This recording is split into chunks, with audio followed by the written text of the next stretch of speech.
The lecturer started. Myths need to be set aside. For ages, religion has been a hindrance to human progress.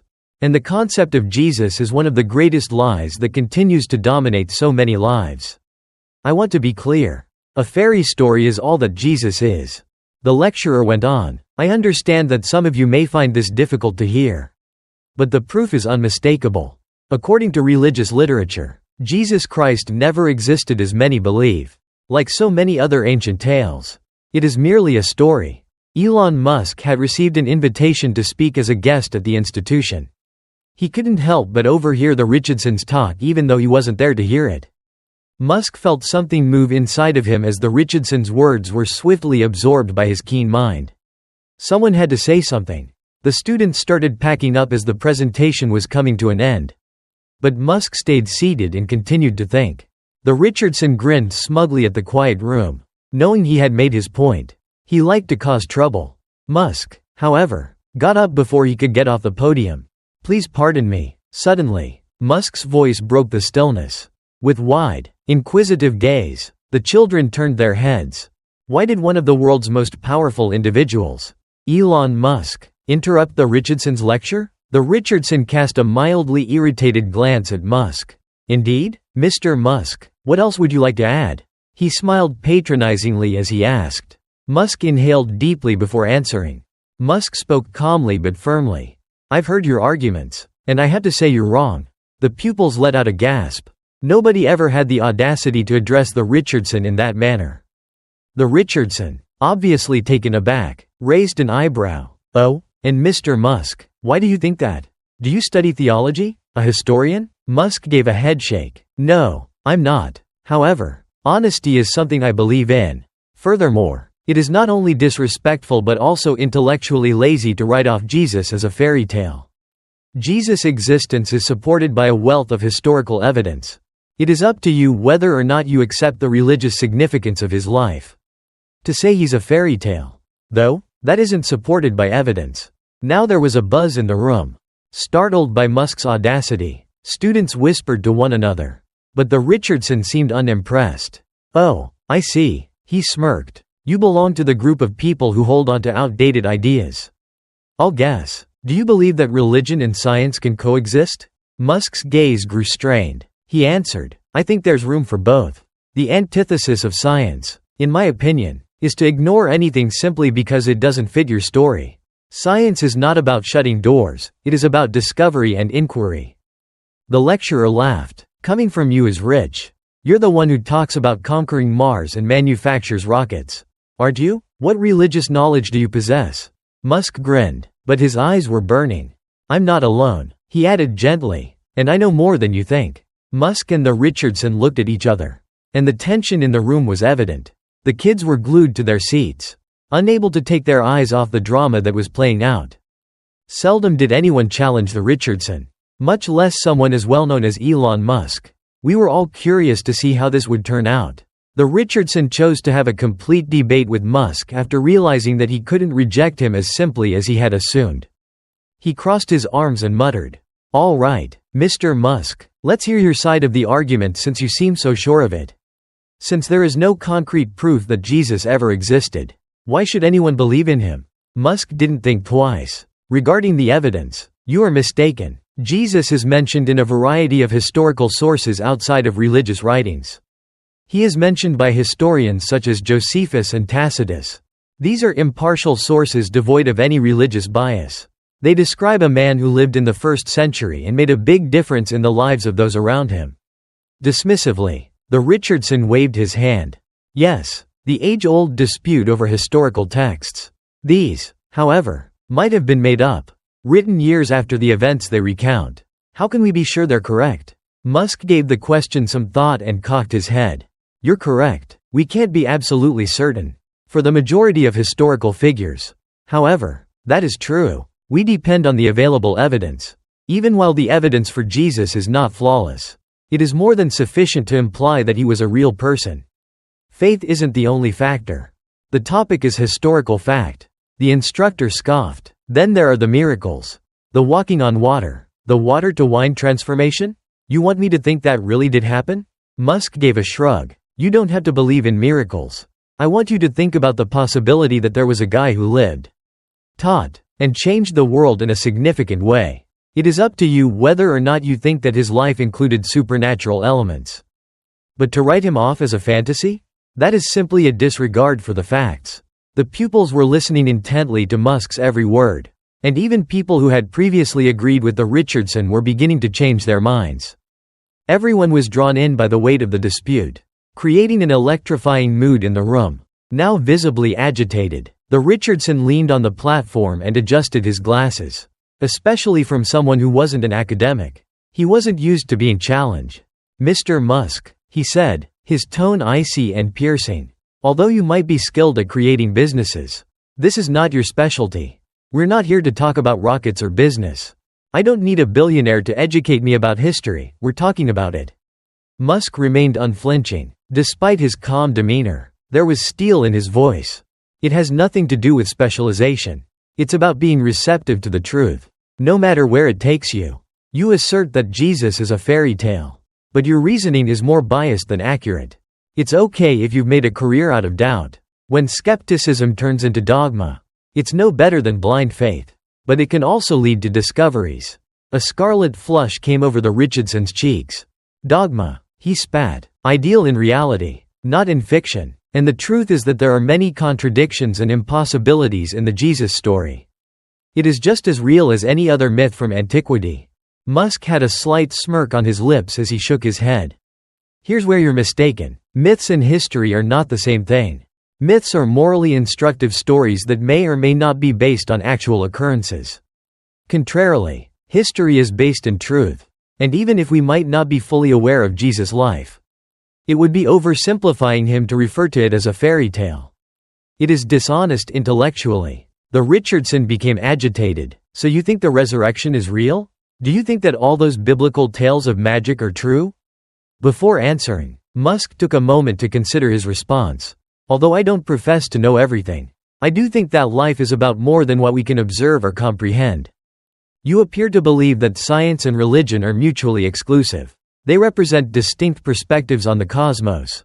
Furthermore, to completely disregard one because it doesn't fit into the tidy categories you've made? That is not sagacity. It's haughtiness." As the kids took in Musk's remarks, the room became quiet once more. Several of them who had supported the Richardson at first were now beginning to doubt their own convictions. Might Musk have been correct? Could religion and science coexist? Was Jesus actually more complex than the Richardson was prepared to acknowledge? This type of questioning was new to the Richardson. He was aware that he was losing control of the conversation. Now, as he spoke, his once certain voice faltered a little. "So, Mr. Musk, what's your answer? Should we all merely accept these old tales as true? Should we begin to pray for miracles instead of depending on science?" Musk's face grew softer. Winning a debate for the sake of winning wasn't why he was here. He was here to offer another viewpoint. "That's not what I'm saying. I'm trying to emphasize that we should have an open mind. We have amazing tools thanks to science that help us comprehend the physical world.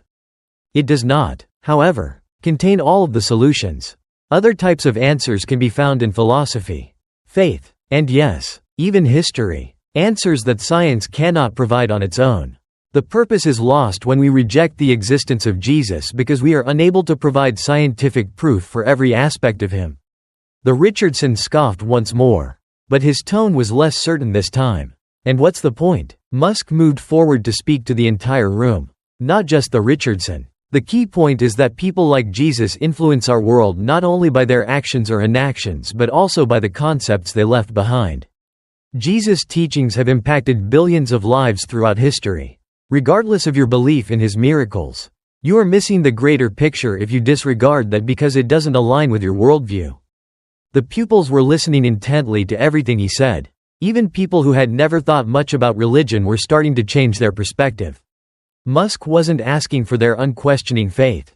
He urged them to challenge their preconceptions and exercise critical thought. The lecturer tried one final response after realizing he was losing the audience. "Ancient writings and unverified tales cannot serve as the foundation for your worldview. Progress is not made that way." Musk didn't hesitate at all.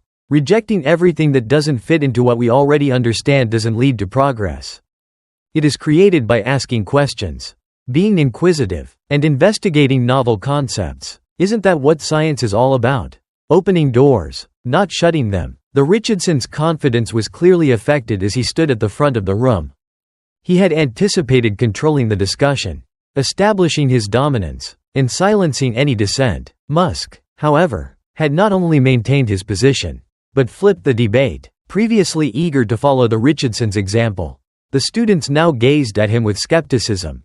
Musk continued, feeling the change in the room. Richardson, you talk about progress, but comprehending both the past and the future is what leads to true progress. It is a mistake to disregard a person as important as Jesus simply because you do not believe in the religious parts of his life. Laws, countries, and entire communities have been impacted by his beliefs. You cannot refute it, whether or not you believe in the miracles. The Richardson started to reply but was unable to come up with anything. He was unsure of how to respond to Musk's point for the first time. He had always depended on his intelligence and his capacity to dissect issues using stern, unyielding reasoning. Musk, however, was not engaging in such activity. The Richardson was unable to ignore his call to something more profound. The Richardson's voice was quieter than before he finally spoke. And, Mr. Musk, what do you think? Are you a follower of Jesus? Musk hesitated, the query lingering in his mind. He had some of the most potent ideas in history. And I firmly believe in the power of ideas. He also believed in Jesus. We may all learn from the message of love, compassion, and understanding, regardless of your belief in miracles. Once more, there was silence in the room. But it was a distinct kind. The unpleasant, tight silence from earlier in the debate was not there. It was a quiet time of introspection and thought. The pupils were giving Musk's remarks a lot of thought. The lecturer realized he had lost the debate as the class was coming to a finish. But more than a win, he had acquired something by losing. He had acquired a fresh viewpoint and a new perspective on the world. Musk had forced him to face his own prejudices and presumptions by challenging him emotionally as well as intellectually. Many of the pupils were lost in thought as they filed out of the room. Some of them would later rethink their own convictions by conducting additional research. Others might talk to friends and relatives about the argument. However, they would all recall the day Elon Musk confronted the Richardson and altered their perspective on the world.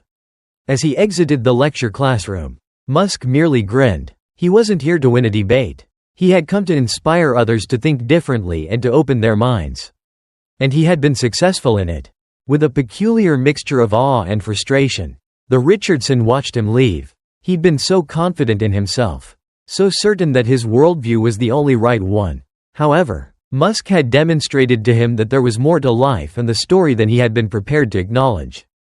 And for the first time in a long time, the Richardson felt himself grinning as the door shut behind Musk. The Richardson stood in the front of the room, deep in concentration. As the remaining pupils exited, his expectations had not been met by the discourse. Musk had presented him with unexpected challenges.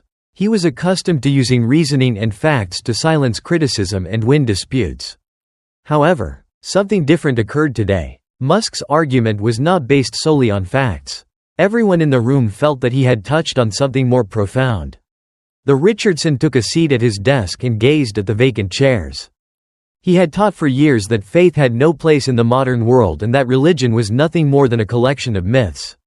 Yet here was a man who had made a name for himself in science, pushing the limits of technology, and standing up for the same thing the Richardson had spent his career disparaging. He couldn't get rid of the impression that Musk had sowed doubt in his mind. And that doubt was already beginning to sprout. He had been convinced for years that science had all the answers and that nothing existed outside of what could be viewed and measured.